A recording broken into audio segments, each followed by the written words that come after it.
Imagine करिए 2029 का साल है, देश में चुनाव का माहौल है। आप सुबह उठते हैं, तैयार होते हैं और बड़े उत्साह से वोट डालने पोलिंग बूथ पहुंचते हैं। वहां बैठा अधिकारी आपके आईडी कार्ड को देखता है, लिस्ट में चेक करता है और फिर आपको एक ऐसी बात बोलता है जिससे आपके पैरों तले जमीन खिसक जाती है। वो कहता है, सॉरी, आप वोट नहीं दे सकते। सरकारी रिकॉर्ड के मुताबिक आप मर चुके हैं।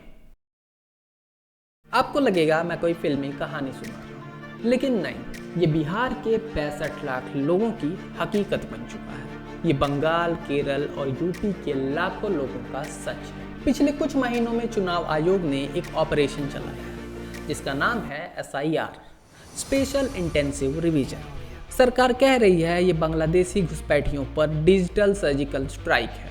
विपक्ष कह रहा है कि ये लोकतंत्र का साइलेंट मर्डर है। लेकिन आज मैं इस वीडियो में न सरकार की बात करूंगा न विपक्ष की, मैं बात करूंगा डेटा की, मैं बात करूंगा आपकी। क्या वाकई में 65 लाख लोग हवा में गायब हो गए और कैसे एक सॉफ्टवेयर का बटन दबा के चुनाव के नतीजे बदले जा रहे हैं? यह वीडियो थोड़ा लंबा हो सकता है, लेकिन इसे अंत तक देखिएगा, क्योंकि आज सवाल किसी पार्टी के जीतने या हारने का नहीं है, ये सवाल है आपके वजूद का। नमस्कार, मैं अमन यादव। चलिए शुरू करते हैं। सबसे पहले इस भारी भरकम शब्द को डिकोड करते हैं। SIR यानी स्पेशल इंटेंसिव रिवीजन। आसान भाषा में समझाऊं तो ये आपके घर की दिवाली वाली सफाई जैसा है। जैसे दिवाली पर आप अपने घर का कूड़ा बाहर निकालते हैं, वैसे चुनाव आयोग का कहना है कि वोटर लिस्ट में बहुत कूड़ा जम गया है। ऐसे लोग जो मर चुके हैं लेकिन लिस्ट में अभी भी जिंदा हैं।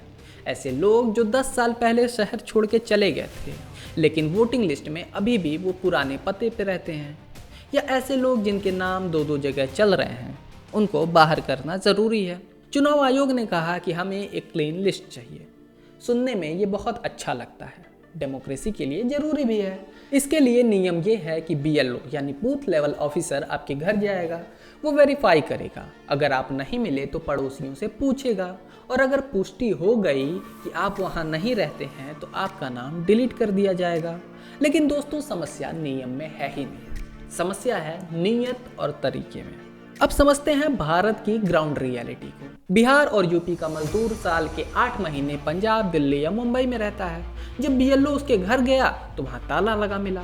BLO ने डायरी में लिखा शिफ्टेड और उसका नाम काट दिया गया। उसे कोई नोटिस नहीं मिला, उसे कोई फोन नहीं आया। जब वो आदमी अपने गांव लौटेगा तो अपने ही देश भारत में वो शरणार्थी बन जाएगा। अब मैं आपको वो डेटा बताता हूँ जिसने भारतीय राजनीति में भूचाल ला दिया है, और वीडियो के इस हिस्से को आप जरा ध्यान से सुनिएगा। अकेले बिहार में SIR के बाद करीब 65 लाख वोटर लिस्ट से हटा दिए गए हैं। 65 लाख वोटर, ये कोई छोटा नंबर नहीं है। नॉर्वे, फिनलैंड या सिंगापुर जैसे देशों की कुल आबादी से ज़्यादा लोग हैं।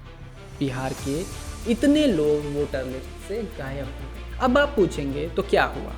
हो सकता है वो फर्जी वोटर हों।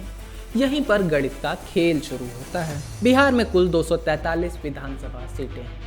पिछले चुनाव यानी 2020 के चुनाव का डेटा निकाल कर देखेंगे तो पता चलेगा यहाँ दर्जनों ऐसी सीटें थी जहाँ हार और जीत का अंतर केवल 1000, 2000 या 5000 वोटों का था। अब सोचिए, अगर एक सीट पर औसतन 25,000 से 30,000 नाम काट दिए गए हैं, जो कि 65 लाख वोटरों का औसत होता है, तो क्या ये चुनाव के नतीजे को पूरी तरह नहीं पलट देगा? अगर कटने वाले 30,000 नामों में से 20,000 नाम किसी एक खास जाति या धर्म के हुए तो उस सीट का नतीजा तो वोट पड़ने से पहले ही तय हो गया। विपक्ष का सबसे बड़ा डर यही है। राहुल गांधी हो, तेजस्वी यादव हो या ममता बनर्जी, सबका आरोप यही है कि SIR एक टारगेटेड ऑपरेशन है। आरोप है कि उन बस्तियों में BLO ज़्यादा सख्ती दिखा रहे हैं जो एंटी BJP माने जाते हैं। दलित बस्तियां, मुस्लिम मोहल्ले या यादव बाहुल इलाके। विपक्ष इसे साइंटिफिक रैगिंग कह रहा है, यानी बूथ लूटने की जरूरत ही नहीं है, वोटर को लिस्ट से ही उड़ा दो। लेकिन सिक्के का दूसरा पहलू भी देखना जरूरी है। क्या वाकई में ये सिर्फ साजिश है या इसमें कोई सच्चाई भी है? जब ये सवाल अमित शाह और BJP से पूछा गया तो उनका जवाब बहुत आक्रामक था। सरकार का कहना है कि विपक्ष क्यों रो रहा है? क्या वो अब तक मरे हुए लोगों और फर्जी वोटों के सहारे चुनाव जीत रहे थे? यहाँ एक बहुत बड़ा एंगल आता है, घुसपैठियों का। बीजेपी का कहना है कि सीमावर्ती जिलों में, खासकर बिहार के सीमांचल और बंगाल में वोटर लिस्ट में ऐसे लाखों नाम हैं जो भारतीय नागरिक हैं ही नहीं। आरोप है कि बांग्लादेशी और रोहिंग्या अवैध तरीके से वोटर बने। चुनाव आयोग का डेटा भी बताता है कि कुछ जगहों पर आबादी बढ़ने की दर और वोटर बढ़ने की दर में बहुत बड़ा अंतर था, यानी लोग कम पैदा हुए और वोटर ज़्यादा हो गए। ये कैसे संभव है? सरकार कह रही है कि SIR के जरिए हम इन दीमकों को सिस्टम से बाहर निकाल रहे हैं। तो अब आप एक आम नागरिक के तौर पर कंफ्यूज हो जाते हैं। एक तरफ डर है कि कहीं मेरा असली वोट न कट जाए और दूसरी तरफ डर ये दिखाया जा रहा है कि कहीं घुसपैठिए हमारे देश पे कब्जा न कर लें। और राजनीति इसी डर के खेल में चल रही है। लेकिन सच क्या है? सच ये है कि घुसपैठियों को निकालने के नाम पे जो जाल बिछाया गया है उसमें हजारों असली भारतीय गरीब नागरिक फंस रहे हैं। एक अमीर आदमी अपना नाम दोबारा जुड़वा लेगा, लेकिन एक दिहाड़ी मजदूर सिस्टम से लड़ कहाँ पाता है साहब। खैर, ये मामला जब सुप्रीम कोर्ट तक पहुंचा तो सुप्रीम कोर्ट ने विपक्ष से बहुत कड़वा सवाल पूछा। सुप्रीम कोर्ट ने पूछा कि आप सो रहे थे क्या? कोर्ट का लॉजिक समझिए। SIR कोई गुप्त प्रक्रिया नहीं थी, ये महीनों तक चली। हर पॉलिटिकल पार्टी का हर बूथ पे एक एजेंट होता ही है। बिहार में पार्टियों के करीब 1,60,000 बूथ एजेंट हैं। नियम कहता है कि जब BLO नाम काटता है तो लिस्ट बूथ एजेंट को दिखाई जाती है। हैरानी की बात यह है कि 65 लाख लोगों के नाम कट गए, लेकिन आधिकारिक तौर पर केवल 2 ही आपत्तियां दर्ज कराई गई, सिर्फ 2। इसका क्या मतलब है? क्या विपक्ष का संगठन जमीन पे खत्म हो चुका है? क्या उनके कार्यकर्ता अपडेट नहीं थे?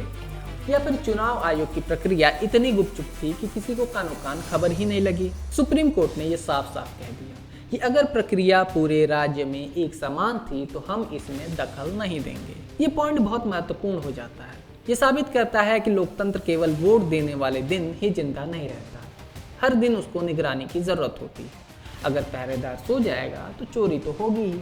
अब आते हैं अपने सबसे बड़े सवाल पे, SIR सफाई है या साजिश? जवाब ये है कि ये एक 2-धारी तलवार है। अगर इसका इस्तेमाल ईमानदारी से किया जाए तो ये सिस्टम को मजबूत करेगा, लेकिन अगर इसका इस्तेमाल हथियार की तरह हो तो ये जनादेश को हाईजैक कर सकता है। मैं इस वीडियो को एक चेतावनी के साथ खत्म करना चाहता हूँ। ये मत सोचिए कि ये बिहार बंगाल की समस्या है। ये आपके शहर, आपकी गली तक कब आ जाएगा आपको पता भी नहीं चलेगा। नेताओं के बयानों और टीवी डिबेट के शोर में मत फंसिए। आपको एक काम करना है, आज और अभी आप अपना मोबाइल उठाइए, इलेक्शन कमीशन ऑफ इंडिया की वेबसाइट पे जाइए या वोटर हेल्पलाइन ऐप डाउनलोड करिए। अपना नाम सर्च करिए, अपने माता पिता का नाम सर्च करिए, चेक करिए कि आपका स्टेटस एक्टिव है कि नहीं। क्योंकि अगर चुनाव के दिन आपको पता चला कि आपका नाम कट गया है तो आप केवल सोशल मीडिया पे ही अपना गुस्सा निकाल पाएंगे। ना आप वोट दे पाएंगे और ना ही आप सरकार बदल पाएंगे। लोकतंत्र आपका है, इसे बचाने की जिम्मेदारी भी आपकी है। सिस्टम की गलती का शिकार मत बनिए, जागरूक बनिए। अगर आपको ये वीडियो पसंद आया हो तो अपने परिवार और दोस्तों के साथ शेयर जरूर करिए। हो सकता है आपका एक शेयर किसी एक आदमी का वोट बचा ले। मिलते हैं अगली वीडियो में, तब तक के लिए धन्यवाद।